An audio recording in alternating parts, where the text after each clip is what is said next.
Hey, folks, today is Friday, November 8th, 2019. Roland Martin Unfiltered, broadcasting live from the second annual Luxe Jazz Experience in Los Cabos, Mexico. As you see, folks are already assembling. The concert's going to be beginning shortly, but we still got a great show for you, folks. Former New York Mayor Michael Bloomberg looks like he may be jumping into the Democratic race. What the hell is he doing? I'm going to explain to you why this is a horrible idea and why I don't think he's actually going to do it. Also on today's show, a new report shows that Maryland has a larger black prison population than any other state. Also, a white restaurant manager who kept a black man with a disability enslaved for more than 20 years is headed to prison. What the hell? Also, Howard University football coach Ron Prince has been placed on administrative leave for abusive behavior. And a recent Washington Post op-ed questions Mayor Pete Buttigieg's claim that black people won't vote for him because he's homophobic. That actually was from a focus group. Is this a real thing or not? Folks, we got a packed show for you. It's time to bring the funk on Roland Martin Unfiltered. Let's go. He's got it. Whatever the miss, he's on it. Whatever it is, he's got the scoop, the fact, the find. And when it breaks, he's right on time and it's rolling. Best believe he's knowing.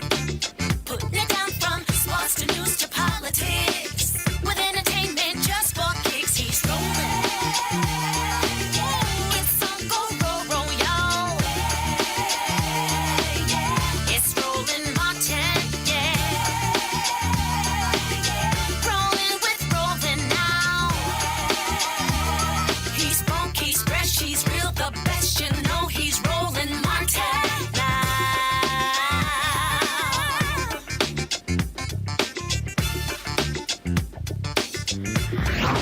Martin. Hey, folks, Roland Martin here, broadcasting live from the second annual Luxe Jazz Experience in Los Cabos, Mexico. I'm going to step aside right here, and so you'll see, folks, all of the different folks out here, they are assembling. It is an absolutely gorgeous, gorgeous day here in Los Cabos, Mexico.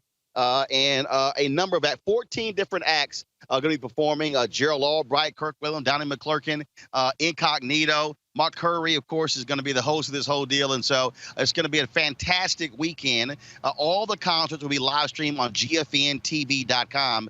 GFNTV.com. It's not too late for you to get your live streaming pass. Simply go to GFNTV.com to get your $10.99 live streaming pass. So every concert, all of the concerts, you will be able to actually watch live as it happens here in Los Cabos, Mexico. And so we're certainly glad to be here and glad that they're one of the partners for Roland Martin Unfiltered. Let's get on with the news of the day. Former New York City Mayor Mike Bloomberg last night made the moves to announce that he is going to be filing for the Alabama primary. Of course, Bloomberg has been back and forth, worth $52 billion. Apparently, he thinks that Vice President Joe Biden is fading, which is why he is jumping into the race. Really doesn't make much sense as far as I'm concerned. Let's go to my panel. Misha Cross, she is political commentator, Democratic strategist. Joseph Williams, senior editor, U.S. News and World Report. Also, Derek Holley, host of Reaching America On Demand podcast. Joseph, I want to start with you. I've long said that Michael Bloomberg is the Mario Cuomo of politics. Anybody out there who has any level of history remembers that Mario Cuomo toyed with the idea of higher office, running for president. Then, of course, he toyed with President Bill Clinton when Bill Clinton was going to nominate him to the U.S. Supreme Court. There was an airplane sitting on the tarmac, decided late, no, he's not going to do it. That's Mike Bloomberg. He's going to do something, then he's not. Then it's like, well, will he get in? Will he not? This, to me, is too late in the game. The reality is to have him jump in right now, it's not going to make a damn difference. Look, Tom Steyer, a billionaire, got in. He's still polling at 1%. Joseph, what say you? Well, just what we need. Another billionaire from New York running for the idea on its face is just kind of ridiculous to me because we're not in that position right now. We've already got a billionaire. People are not receptive to this sort of idea. Steyer's polling in the basement. Bloomberg, who is his constituency? Who is he looking to lure? Not to mention the fact that if he goes down to South Carolina, I guarantee you people are going to bring up stop and frisk. People are going to bring up some of the other initiatives that he had that were hostile towards blacks and browns in New York. He was the law and order guy. And I saw him at the convention in Philly in 2016. He sounded like he needed to be in Cleveland at the RNC because he was talking about all the things that the Democratic Party didn't need to do. And among those were kind of appeasing or going soft and nominating somebody like Hillary Clinton. He said the only reason why he was there was because he was her friend, and that's the reason why he was able to diss everybody else. I think it's a bad idea. Amisha Cross, this is very simple, and that is Mike Bloomberg is a horrible choice to even be a Democratic nominee. The reality, will he appeal to independents? Will he appeal to moderates? Sure, but look at John Huntsman. John Huntsman could have been a great general election candidate, but he couldn't get through the primary. There is no way in hell Mike Bloomberg is going to be able to get through the Democratic primary. It's more than just the primaries, because it's going to be extremely hard for him to break through the rules to actually get on the debate stage. At the end of the day, you have to have a certain level of approval among various polls, and right now he's not doing that well. And I think that part of that is because the American public is used to him toying with, well, I'm going to get in and I'm not going to get in. He's done it about 4 times at this point, and through various elections. And I think that people are kind of tired of that. Also, more and more voters are pushing against this whole this idea of billionaires basically taking it all and ruling this country. And to have somebody else decide that this is what they're going to do, and to your point earlier, I think that part of the angst is also that he doesn't necessarily appear as a Democrat. And with a party that continues to grow more and more progressive, that moves away from the center to a certain extent, it's going to be a lot harder for someone who is like him, who I would probably argue is right of moderate at this point, to actually break through and have policies that make sense to a party that is trying to be more inclusive, that is trying to push forward in a lot of the policy and economic issues that we've seen create real hurdles for people across this country. Derek Holly, let's be real clear. First of all, Donald Trump is not a billionaire. Let's just be real clear with that. He's not. Here's what I appreciate, though, about Republican billionaires. What they focus on is what they do. And that is, you take Sheldon Adelson. Sheldon Adelson every year goes, you know what? I'm going to spend $100 to $200 million every 4 years to elect a Republican. That's what Adelson does. The Koch brothers, that's what they do. Tom Steyer is wasting not great. He's a billionaire. He's wasting $100 million. He's going nowhere. Mike Bloomberg, wasting money. So the reality is this here. Those two could have a much larger impact on this race if Bloomberg says, I'm going to drop $100 million on PACs and also to drive turnout in critical places. Steyer says, I'm going to drop $100 million. That's $200 million alone that's separate from what the candidate is going to raise. That's how he should be spending his money, not running for a president, which is a joke. I agree with you that it's probably too late in the game for him to get into it right now. For all the reasons that everyone has talked about. But at the same time, the Democratic candidates right now, he feels like they're just not meeting the expectations of the voters or the Democratic Party. So, again, I don't think it's the right time for him right now, but someone needs to step up from the Democratic Party to take the lead. And right now it doesn't appear that Joe Biden's going to be it. And with Elizabeth Warren and her policies, I don't think she's going to win the nomination either.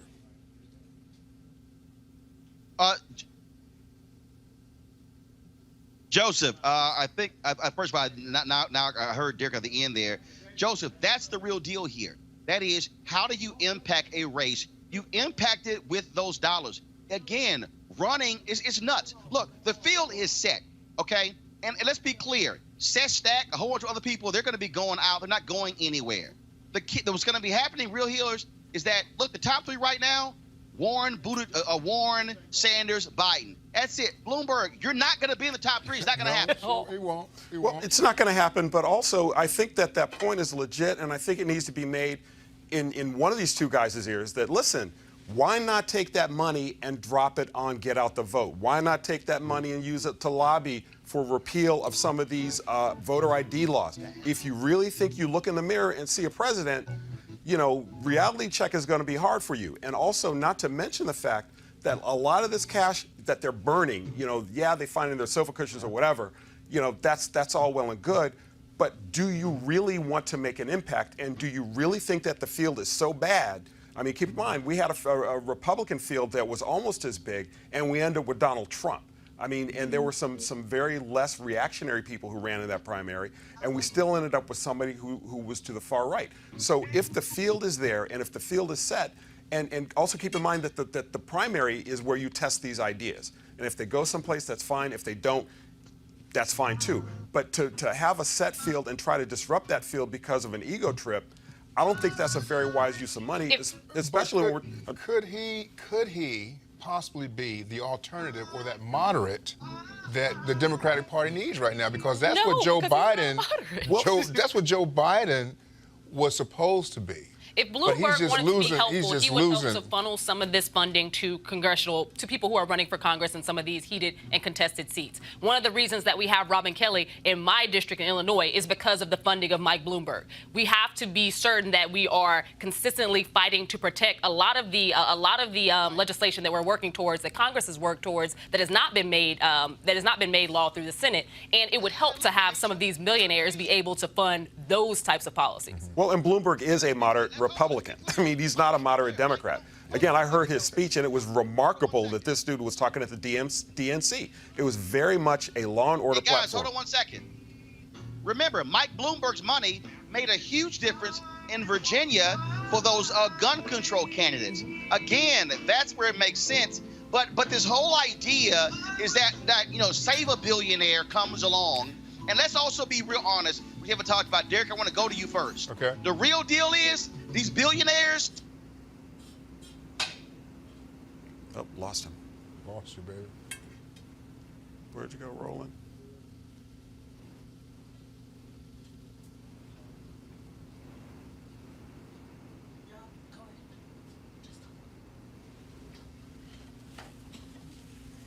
Well, the billionaires are going to look after their. I think his point is the billionaires are going to look after their own. Yeah, but one thing about Bloomberg, I noticed earlier today, he just became he was a registered Republican until last year, midterm elections, he registered as Democrat. But I think right now, it's just as late in the game for him, but there has to be a middle ground with one of these candidates, because right now... But you don't think Klobuchar's in the middle ground? I agree with you. Klobuchar's in the middle ground? Yeah. This tells us more about the race than it does Bloomberg jumping in, because there are a lot of people who feel as though we don't necessarily have the moderate candidate who can win. But then we have another debatable point with we're seeing these huge fractions within the Democratic Party in and of itself, where you have these people who are left of the left, and you have these people who are trying to stay moderate. Then you have people who know that certain candidates aren't going to be able to get that diverse vote out, and they're not exciting people. So I think that does leave room for folks who may be on the fence, who have the type of money to jump in to think, hey, I could jump in and disrupt this. But why do you think he's doing this? I mean, does he really look in the mirror and see a president? I think he does. But I'm just looking at the field of candidates right now. No, but are they a president? Are either one of them the president? Yeah, but even apart from that, right? Take the field and put it aside, right? What about Mike Bloomberg makes him a president? Beto looked in the mirror and thought that he was going to be one. So I'm not going to say that it's not something that, people think of that probably don't have a snowball's chance in hell. But this guy has been on the fence about this 4 different times at this point. But did Donald Trump look himself in the mirror and say, I want to be president? Absolutely he did. Okay, so to Bloomberg, to this point, he looks himself in the mirror, yo, I can do this. I mean... Talk about the soft bigotry of low expectations. I mean... And I think that goes to your point, too. If we've seen another millionaire, whatever his financial status is, go through this point who didn't have any ounce of the political experience or the acumen that Mayor Bloomberg does, then why not throw your hat in, especially when you feel like the field is to a certain extent wide open, because he's watching the polls. He's watching the fact that people aren't necessarily resonating 100% behind any candidate right now. I would argue part of that is because it's really early. But I was going to say, it's the primary. I mean, we haven't had the first vote cast yet. We haven't had the Iowa caucuses yet. I mean, yeah, if he was going to run, he could have started way back when, because we knew pretty much who was running. I think he assumed that Biden would have a much stronger resonance than everybody did. He would have a much stronger resonance. I don't think everybody did. I think Biden is... He did. It was. I was just reading one of the article in the Post just a few minutes ago. He felt like that Biden would have been a solid candidate, but he's been sliding. For who? But that's kind of... I mean, Biden is 0 for 2, right? Yeah, Biden is 0 for 2. I'm with you. I mean, and he flamed out he flamed out after Iowa in 2008, and he flamed out before Iowa in 2018. But we can't deny that there are people who felt like he was heir apparent. And heir apparent to that throne means that, you know, he carried the Obama legacy and he was going to have a certain amount of people who backed him by the sheer basis of carrying the Obama legacy. And I don't think that that was a false estimation. What we're seeing is that, you know, performance-wise, your performance still matters. And I do think that, you know, we do have to say something about it being early. And after Iowa, we're going to see some things shift for people who thought that they were doing really well, who might not be doing really well. Right, a la Beto.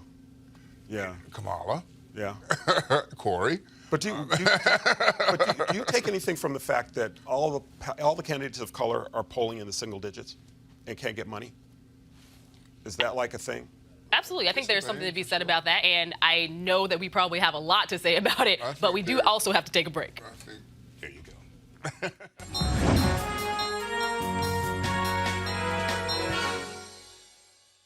Child care now!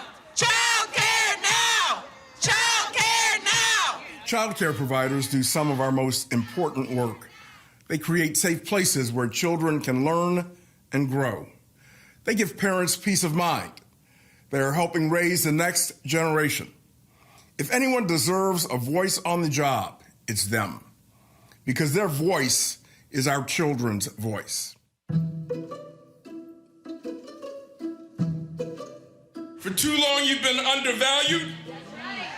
For too long, you have been overworked. Well, that stops today. Because you now have a seat at the table. In California, after 15 years of struggle and setbacks, it's finally happening. The governor recently signed historic legislation empowering 40,000 in-home child care workers with collective bargaining rights. These skilled professionals will now get the respect they've earned for the essential work they do. They will have the opportunity to stand together in a strong union. Child care providers take pride in their challenging work, and they are fiercely dedicated. Many stay open 24 hours a day to accommodate parents who do shift work. But some make as little as $5 to $8 per hour. And many are forced to rely on public assistance just to pay the bills each month. They deserve better. The kids whose lives they enrich deserve better. With collective bargaining rights, child care workers will be able to raise their pay, negotiating higher reimbursement rates and better benefits. They can get the tools they need to do their jobs even better. They can fix a broken system and move us closer to child care for all. This will be the largest organizing campaign in the country. Child care providers have been uniting and mobilizing with their co-workers across California since 2003. Now, at long last, they will have the freedom to form a union, to build power together, to speak up together for themselves and the families they serve. You want to check out Roland Martin Unfiltered? YouTube.com/Roland S. Martin. And subscribe to our YouTube channel. There's only one daily digital show out here that keeps it black and keep it real. It's Roland Martin Unfiltered. See that name right there? Roland Martin Unfiltered. Like, share, and subscribe to our YouTube channel. That's YouTube.com/Roland S. Martin. And don't forget to turn on your notifications so when we go live, you'll know it. You want to support Roland Martin Unfiltered? Be sure to join our Bring the Funk fan club. Every dollar that you give to us supports our daily digital show. There's only one daily digital show out here that keeps it black and keep it real. It's Roland Martin Unfiltered. Support the Roland Martin Unfiltered daily digital show by going to RolandMartinUnfiltered.com. Our goal is to get 20,000 of our fans contributing $50 each for the whole year. You can make this possible. RolandMartinUnfiltered.com. When you're live, changes happen and plot twists. I'm your host now. So a recent report released by the Justice Policy Institute shows that Maryland has a higher number of black prisoners than any other state. More than 70% of Maryland's prison population was black in 2018, compared with 31% of the state population. That rate is far higher than the next closest states, Mississippi, South Carolina, and Georgia. Joining us to talk more about racial disparities in prison is Mark Schindler, Executive Director of the Justice Policy Institute. Good evening. How are you? Pretty good. So, Mark, we really want to know, I have a little bit of a deep dive into what the differences are in Maryland and why Maryland is ranking so high in this. Sure, it's a good question. So we looked at a couple things. As you noted at the outset, we looked at the overall prison population in Maryland and found that it has the highest percentage of African Americans in the prison compared to the overall population in the state related to any other state in the country. As you said, leads both Mississippi, South Carolina, and Georgia. And we've been doing a lot of work in Maryland at JPI for about 20 years now. So this, in some ways, doesn't surprise us, but we thought it was important to highlight. We also looked at a particular subset of that population, and that's the people who are serving the longest terms, longest sentences in Maryland. And we found that of the people serving the longest terms, there was a very high proportion of young African-American males. In fact, the highest proportion in the country of those who went into prison when they were under the age of 25, which we refer to and others around the country are now referring to as the emerging adult population. And do you see any levels of advocacy to help to not only raise awareness, but also to help people understand how detrimental this is? Because these numbers are really shocking. When I look at them and we compare them to some states across the country that we know have astronomical rates of African Americans in prison, we don't think of Mississippi as someplace that would ever be comparative to Maryland, a state that most people see as a lot more progressive. What do you see on the ground in terms of people getting involved, pushing towards getting more action around an understanding of just how dire the situation is? Yeah, that's a terrific question. And you're right. Maryland is viewed and views itself as quite a progressive state. So to see these types of racial disparities should be quite concerning, I think, for people in the state. And there's been a lot of advocacy going on for quite a number of years in Maryland on a whole range of issues in the justice system. That includes trying to reduce the use of cash bail in the pretrial system, to the other end of the system, looking at trying to safely release older folks who are incarcerated in Maryland's prisons. Right now, tonight, as we sit here, there's almost 1,000 people over the age of 60 in Maryland's prisons, and over 3,500 who are over the age of 50, right? And these are people who pose very, very low risk to public safety, but cost an extraordinary amount to incarcerate. So there's been advocacy in that area as well to try to really pressure the state to think about doing things a different way. As we move forward in criminal justice advocacy and watching organizations at the national level as well as in various states move towards pretrial prevention and a lot of bail reform and issues of that matter, do you think that it will reduce some of this prison population?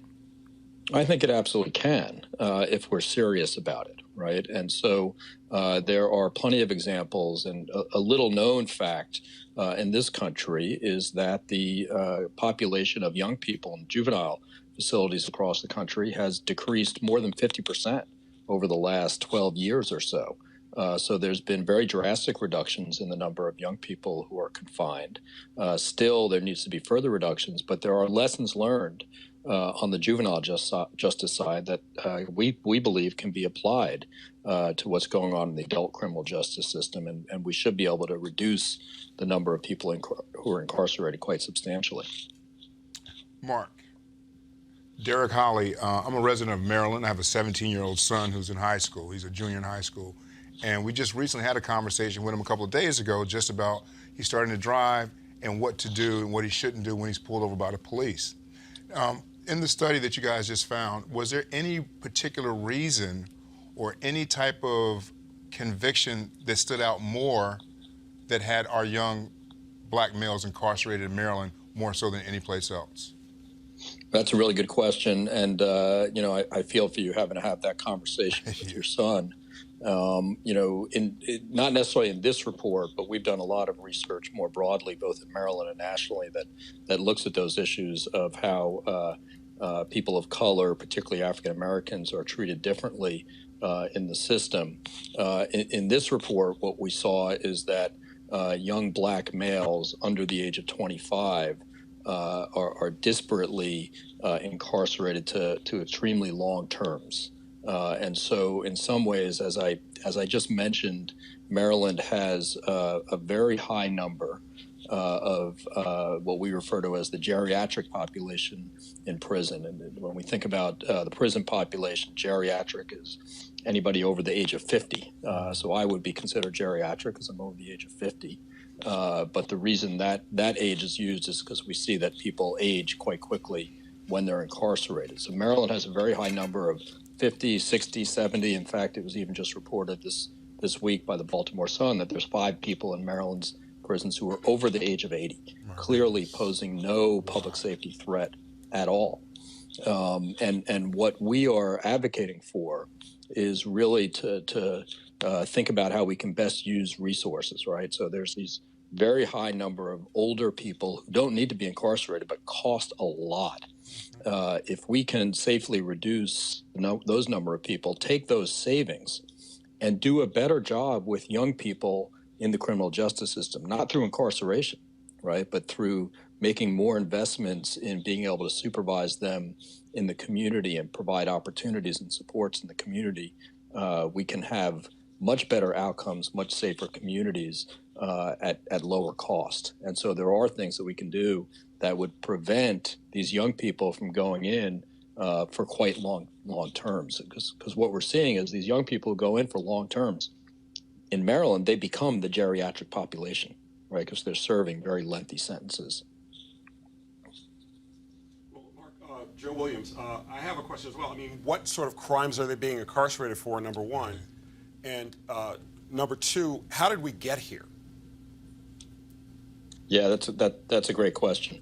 You know, the crimes that we're looking at actually are fairly serious crimes, right? So they are assaultive type behavior, whether that's robbery or more serious, where you would get up to 10 years or more. So we're not talking about the least serious crimes.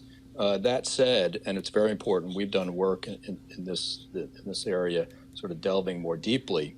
What's really important when we think about how we respond to violence in our communities is we have to look at the risk that a person poses looking forward in terms of the behavior and other risk factors. And we shouldn't measure that just by the offense, right? What we typically do is we assign a set of years to an offense and we don't look any further. It doesn't mean that people shouldn't be held accountable, and doesn't mean that punishment to some degree is not appropriate. And we also have to be mindful that there's been somebody harmed in many of these cases. But what's happened is our system has gotten so out of whack, right? It used to be years ago that a sentence of 10, 15, or 20 years was considered quite a long time. Now we have sentences of 30, 40, 50 years and more, which are being considered normal. Right, so we've really changed what's considered normal in our justice system, and we would suggest the reason that's been allowed to happen is because these sentences are being posed disproportionately on people of color. I would suggest that if most of the people who were incarcerated for long periods of time in Maryland look like me, white people, that we wouldn't have these very long sentences. We would figure out another way to do it that wouldn't result in people being incarcerated so long. Thanks, Mark. And we are running short on time, but I did have one question that I'm hopeful that you can answer quickly. It's going to be related to risk assessment tools. Obviously, you know what risk assessment tools are, but for our audience, risk assessment tools help to set the basis of how criminals are actually viewed and whether or not they should be released into the public. In many cases, these tools have been used and have been cited as being used incorrectly and have weighed more heavily on African Americans than they have on other populations. What do you think is the effect that the risk assessment tools in Maryland have had in terms of increasing this prison population? Yeah, it's an excellent question and one that we need to look at much more closely. There's no question that risk assessment tools have been found, not all of them, but can be found to be racially biased, and when used incorrectly can absolutely exacerbate the disparate impact on people of color, particularly African Americans. What needs to happen, it doesn't mean that we shouldn't have risk assessment as part of the decision making within our system, but it should be just one data point, right? It should be just one piece of information that is considered, and we have to be very careful that the information that's used for risk assessment is not biased in terms of the racial impact. And that is something challenging to do, but we have to do the hard work to do it. Make sure that we're checking about how things are being applied. At the end of the day, the decision should be made by human beings, not by risk instruments, but it is information that at least should be considered. Absolutely, and thanks so much, Mark. My pleasure. Thanks for having me. According to a press release from the Justice Department, Bobby Paul Edwards received a 10-year prison sentence after he pleaded guilty to 1 count of forced labor. Edwards, the owner of J&J Cafeteria in Conway, South Carolina, forced John Christopher Smith to work extensive hours at the restaurant. Prosecutors said that Edwards would subject Smith to physical and emotional abuse when the victim made a mistake or failed to work fast enough, and he would beat him with belts, fists, pots, and pans at times. Edwards was also ordered to pay $272,952,000 in restitution to Smith, who is mentally challenged. Now we're going to hear from our panel on why this is a problem, how this happened in America, and how we could stop this from happening in the future. I think the bigger question is, how did it happen? And did this guy not have any family members or anybody that, a brother, a sister, someone who could step in at some point and see that this was taking place? And for it to go on so long, I'm confused how it happened and how it took place for as long as it did. Well, I think that one of the reasons that occurs to me is that he's a disposable person, right? I mean, we have people who are mentally disabled all the time. I mean, they're wandering around on the streets every day, they're on the metro, and these are people who are not being tracked. They're disposable people. You know, they disappear. It's like they never even existed. So I can understand intellectually how it happens. How it happens in the United States is another question entirely, right? But even more than that, 20 years of this man's life, and he gets $272 million. $272,000, wasn't it? Yeah, $272,000 and only 10 years in jail. I mean, it's absurd. Yeah. I think there's a certain level of frustration there. I appreciate your point on this being a population that people don't necessarily always follow up on, check up on, and really pay much attention to. Which is why he abused him in the first place, because he knew nobody would check on him.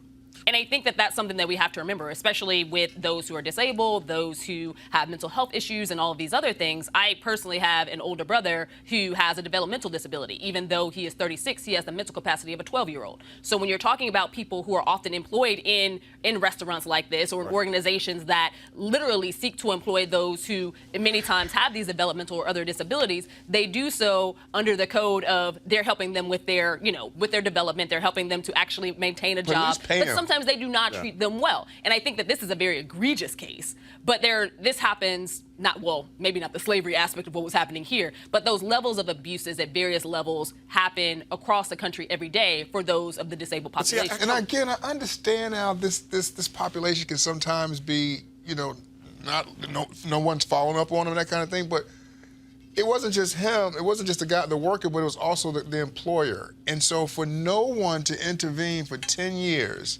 and see all this taking place, I'm just wondering what else is happening in South Carolina right now. Well, there you go. That was going to be my next point. Is this is the guy who got caught, right? This is the one we know about, and probably somewhere else in America, probably somewhere else in South Carolina or even the South, there's another case like this that's happening. And we've had at least 2 of them in the last 10 years that I can think of.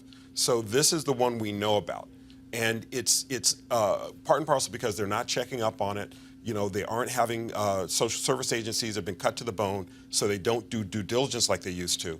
And that is also part of the problem, is that we don't have the staff to make sure that people like this man don't get abused. It's unfortunate. And thankfully we have this case that has been highlighted here, and I'm hopeful that it will get highlighted in other news programs as well, because people need to know that this goes on. I don't think that there is a logical push to see things change when people aren't aware of what's happening. And I agree with your point that if it's happening in South Carolina, it's happening in other places in the country. And we need to make sure that people are willing to stand in guard and be able to fight for it as well. In a Washington Post op-ed entitled "The Ugly Lie About Black Voters and Pete Buttigieg," writer Jonathan Capehart reminds readers that African Americans have evolved on LGBTQ equality just like everyone else. According to the Pew Research Center, only 29% of blacks supported same-sex marriage in 2009. 10 years later, a majority, 51%, now does. Sure, that's lower than any other ethnic group, but not significantly so. Also citing that gap contributes to the intellectual laziness on this matter, especially while ignoring other relevant data points. So is black homophobia even a thing?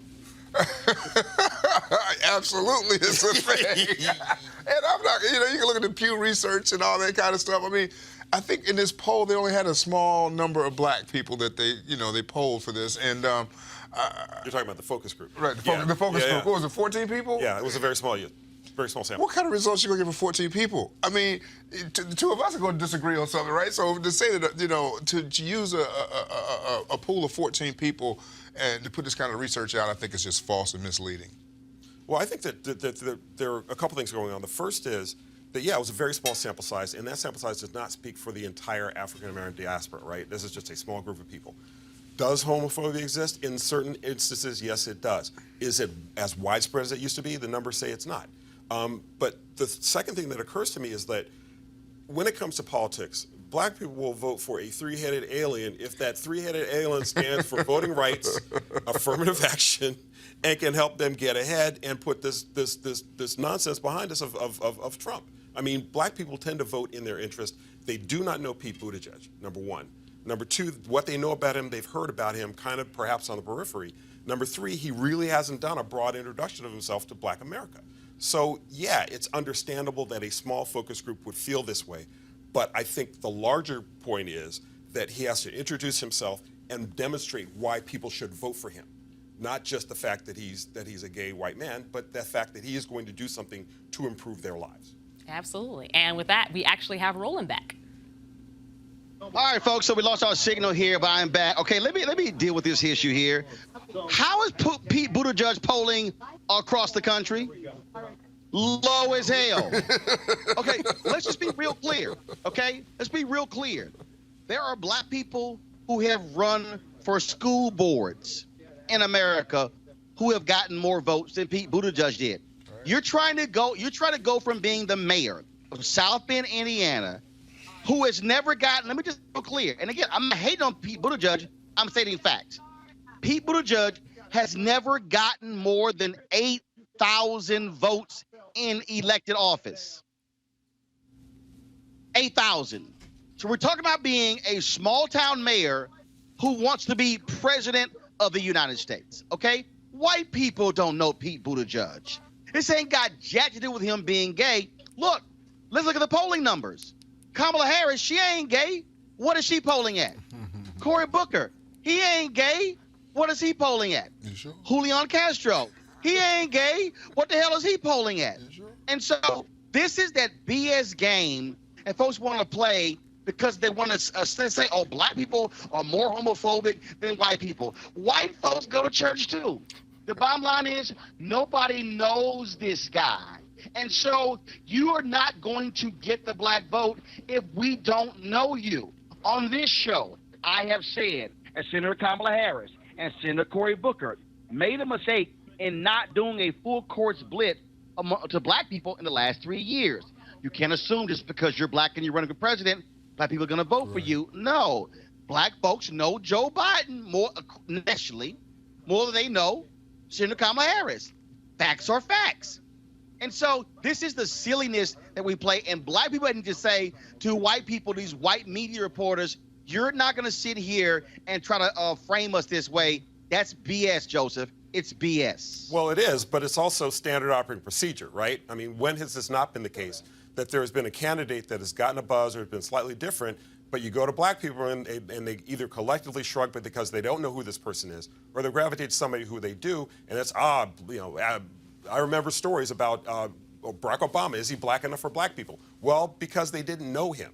So I think that to your point about the fact that he hasn't introduced himself to America writ large, I think that plays a large role in here. And it's also very easy to vilify African Americans for things or project onto black people some things that even white people are feeling.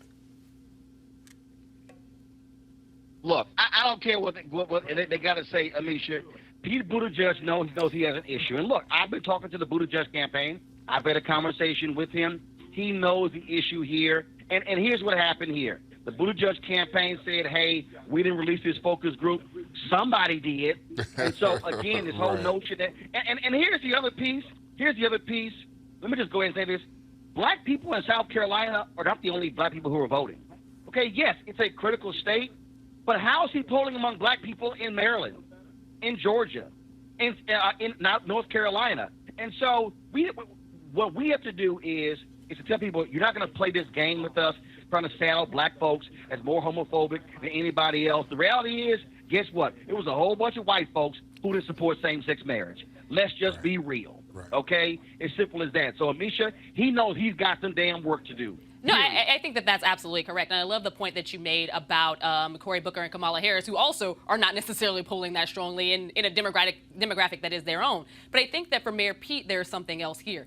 As somebody who created the Douglas Plan, which I personally think is a great plan, he hasn't necessarily marketed and been able to campaign on it in the black community in the way that he should have. When you create a campaign initiative specific towards black people, economic development, educational infrastructure, housing supports, healthcare, you should have an infrastructure around how you're going to talk about that to black people. I think that one of the hardest things that his campaign is now facing is that you're not going to make it in this election or beat Trump unless you have black support. And they may be coming around to this ideology a little bit too late, but putting it off and saying that this is because black people don't support LGBTQ individuals is completely ridiculous, because I don't think that there is any more upset about or angst against LGBTQ community individuals in the black community than there is outside of the black community. There are religious sects and religious people of all races and demographics who may carry within themselves some idea of a lesser approach or a lesser appreciation for it. But I think that overall, it has to do with what policies will work for black people. Black people are going to vote for the policies that help move our community forward. And at the end of the day, if you're not able to transmit those, to have conversations about those, to appear that you are moving along with the black community to help move things forward and to help to bridge a lot of the gaps that we see in a lot of our economic situations across this country, you're going to have a hard time. Black people will Okay, vote, now hold on. Let me introduce another topic that we have seen take place this week. And that is all of these folks on social media saying there's this erasure happening with Senator Kamala Harris. They say that Warren is getting all this attention and that people are ignoring Senator Kamala Harris. They talk about the fact that Higher Heights, a group represents 90,000 black women who endorsed Senator Kamala Harris. And then you had another group of about 100 activists who endorsed Senator Elizabeth Warren. Okay, Joseph, I want to go to you first, then I'm going to go to Amisha, then Derek. Here's the thing that I will say to the people. This is the difference. The group that endorsed Senator Warren is a group of 100 activists who are active on social media. Even though a larger group, Higher Heights, endorsed Senator Kamala Harris, that was their board of directors. What should have happened with the rollout is that Higher Heights should have said to all of their members, we are endorsing Senator Kamala Harris, flood the zone talking about Senator Kamala Harris. And so I think people need to, people all of a sudden talk about erasure, but look, Senator Harris's campaign has been up and down. It's been like a roller coaster, whereas Warren has been steadily building. And so, look, the responsibility to maximize attention with your endorsements ain't on the people on social media. It's on the candidate and their campaign. Joseph. 2 months ago, she was as hot as can be. She had the moment with Joe Biden. She smacked him upside the head about busing. And then she was everywhere, right? And to go from everywhere to nowhere, that's kind of on the campaign a little bit, I think. I mean, there you go. Also, the fact that there's a different issue that's been kind of a bug in my bonnet, which is about how all the candidates of color are polling low. But she had her moment, and she needs to be more consistent. And that was the knock against her going in. Does she have the stamina? Does she have the approach? Does she have the organization for the long haul? Right. And I will say also one other thing is that we have not had a single vote cast yet. What I've been hearing is that her ground game is pretty good. Will it be good enough for her to win Iowa? We don't know. The proof is in the pudding. But I do think that the rollout should have been a lot more visible. If you've got that many African-American women who are voting a woman of color, that should have been everywhere. And Amisha, and that's what this boils down to. If you study both of these campaigns, this ain't got jack to do with who's black or who's a woman or who's white. The reality is the Warren campaign has been a lot steadier, a lot smoother in terms of how they have been driving their narrative. The Harris campaign has not. Look, her biggest Achilles heel was the fact that she was a prosecutor. There you go. She didn't release a criminal justice plan until the Monday, the middle of September, the week of the TSU debate. You went 5 months and didn't release a criminal justice plan. And so, a perfect example, this week, okay, she releases her education plan. All right, 10 hours in school. I'm sorry. No. Where's the live stream? No, but follow me here. Well, it's marriage, okay? yes. Where's the live stream of the Summit of Educators? Where's the event with teachers, with principals, with parents, with students? If that was going to be your key issue this week, how did you not flood the zone with it? I'm sorry. That's on the campaign. And so I hear people, but they got to stop all this. Oh, my God, they're trying to erase the black woman. No, you can't erase yourself. No, I agree with you 100%. I think that there's an easy trope for her to use to say that, things are harder, they are looking at her differently. She's being weighed differently in the media and in the spotlight because she's a black woman. Fact of the matter is she has not run a steady campaign. She's run a campaign that's been flimsy at times, that has been even worse at others. And I agree with you. When you release something that is as specific as this and as large as this education proposal she just did, we're coming off of a 10-day teacher strike in Chicago. Can we not have teachers who are actually on those picket lines be voices for this? Can we not have the CEO of the National Teachers Union actually be there? Because at the end of the day, she endorsed that actual plan. But if you don't endorse it in terms of commercials, if social media doesn't hear it, nobody really cares. Kamala's campaign released a statement, but that was it. So I think that part of this is them not really having the campaign infrastructure that actually makes sense at the level she's trying to run at. And there's no comparison for me right now between her campaign and Warren's. One was out of the gate, I'm a winning horse and I'm going to keep striving until I get there. The other one was kind of teetering from the beginning, had a moment of shine with Joe Biden in the second debate, and has completely fallen apart ever since. So I think that right now, she's smart to restructure. She's letting go of a lot of people. She's deciding that, she needs to have different top brass staff, but it may or may not be too late. Derek, at the end of the day, when you run, you're gonna deal with bumps, okay? Warren dealt with the Pocahontas bump at the beginning of her campaign, but it's been a steady build. All of these people, and let me say this again, to all these people who are out here saying, Warren is the white woman getting more attention, let me remind you, the first two town halls, not the first two town halls, of the first town halls that were on CNN and MSNBC, the two highest were involving Senator Kamala Harris. Her campaign did not build on that. That's the problem, folks. And I think they now are trying to correct that. The question is, can they do it? The next debate, Derek, is November 20th. She is going to be at Tyler Perry Studio in Atlanta.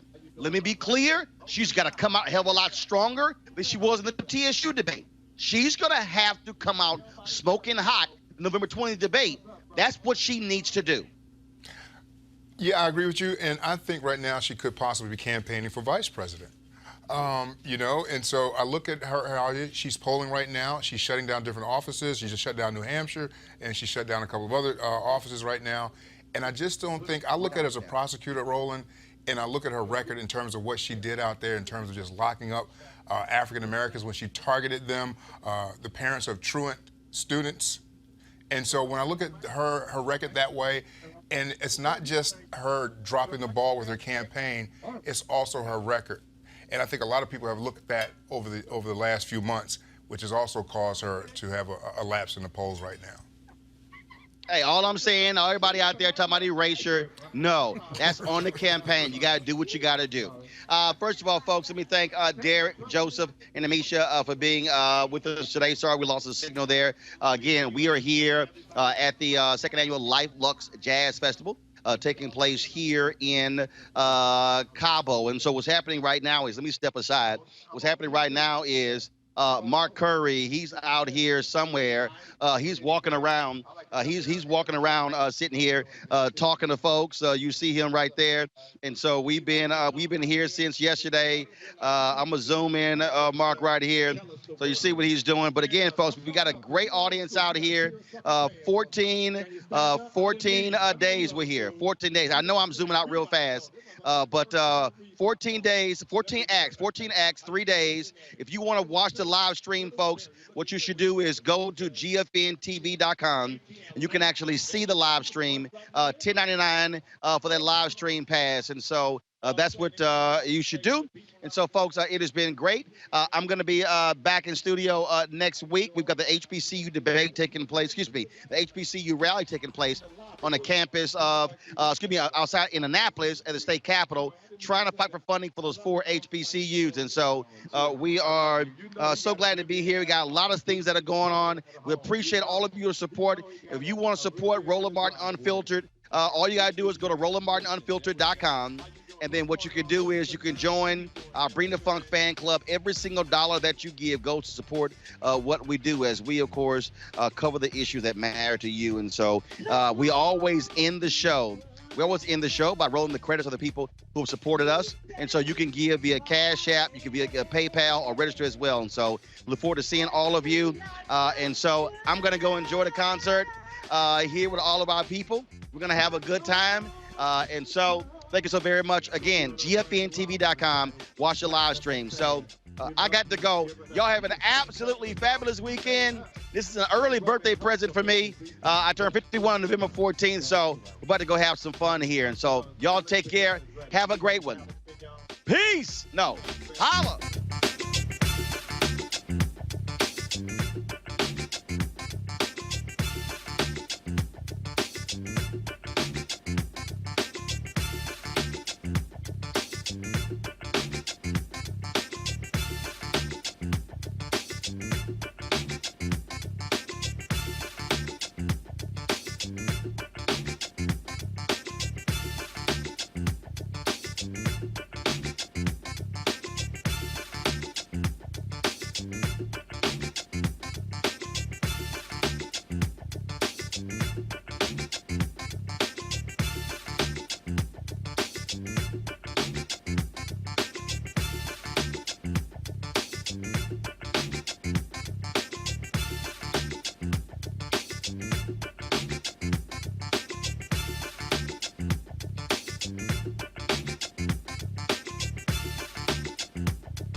You want to support Roland Martin Unfiltered? Be sure to join our Bring the Funk fan club. Every dollar that you give to us supports our daily digital show. There's only one daily digital show out here that keeps it black and keep it real as Roland Martin Unfiltered. Support the Roland Martin Unfiltered daily digital show by going to RolandMartinUnfiltered.com. Our goal is to get 20,000 of our fans contributing $50 each for the whole year. You can make this possible.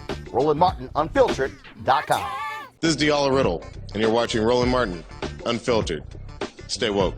This is Director X, the director of Superfly on the red carpet, or the black carpet, and you're watching Roland Martin Unfiltered. Yo, what up, y'all? This is Jay Ellis, and you're watching Roland Martin Unfiltered. Hi, I'm Chaley Rose, and you're watching Roland Martin Unfiltered. I'm Lex Scott Davis, and you are watching Roland Martin Unfiltered. Hey, what's up, y'all? It's your boy Jacob Lattimore, and you're now watching Roland Martin right now.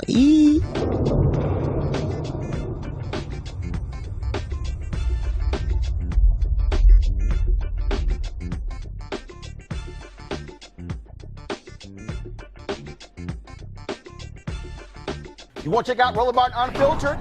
YouTube.com/Roland S. Martin. And subscribe to our YouTube channel. There's only one daily digital show out here that keeps it black and keep it real. It's Roland Martin Unfiltered. See that name right there? Roland Martin Unfiltered. Like, share, and subscribe to our YouTube channel. That's YouTube.com/Roland S. Martin. And don't forget to turn on your notifications so when we go live, you'll know it. Hey fam, want to check out Roland Martin Unfiltered, the blackest show on all of digital, cable, and broadcast. Check out our audio podcast. There's only one daily digital show out here that keeps it black and keep it real. It's Roland Martin Unfiltered. Press play.